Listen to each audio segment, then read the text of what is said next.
গীতশ্রী সিনহার লেখা অলীক গর্ভ। আমি সুমিত বন্দ্যোপাধ্যায়। বেনামি সন্ধেগুলো ঢলে পড়ে কুমারী চাঁদের হাটে। সন্ন্যাসী আদরটুকু স্পর্শ পায় গ্রীবার ছিন্ন ইতিহাসে।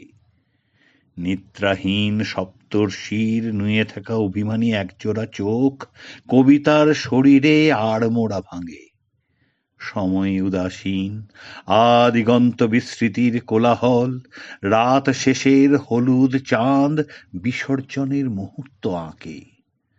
পল্লী রমণীর আঁচলের ভাঁজে নামহীন দিক শূন্য ওরাওরি, দৃষ্টিকে সন্ন্যাসী মায়ায় লেপ্টে শিল্পের উৎসব গড়ি।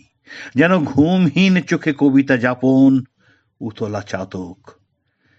জীবন জাগাতে চেয়ে বেহিসেবী অক্ষর করমচা রঙের সিক্ত দাগে শারদীয়া প্রচ্ছদ সাজিয়ে তুলি। ঠিক তখনই নীল সমুদ্রে আছড়ে পড়ে মধুর উত্তাপ।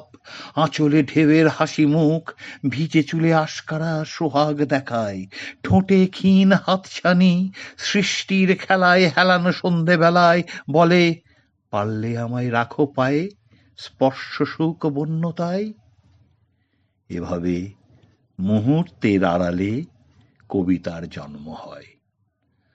মাদক ছলচ্ছল ধ্বনি চোখের পাতায় চুইয়ে পড়ে খোলা প্রান্তর।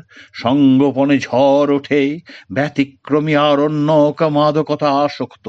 কবিতা উপচে ওঠে বুকে, চাঁদের গল্প আকাশ জুড়ে জ্যোৎস্না ছড়ায়। আর আমি অনুভূতির লুকোচুরি ফেলে সূর্যে ডুবে ইচ্ছে মতো পুড়ি।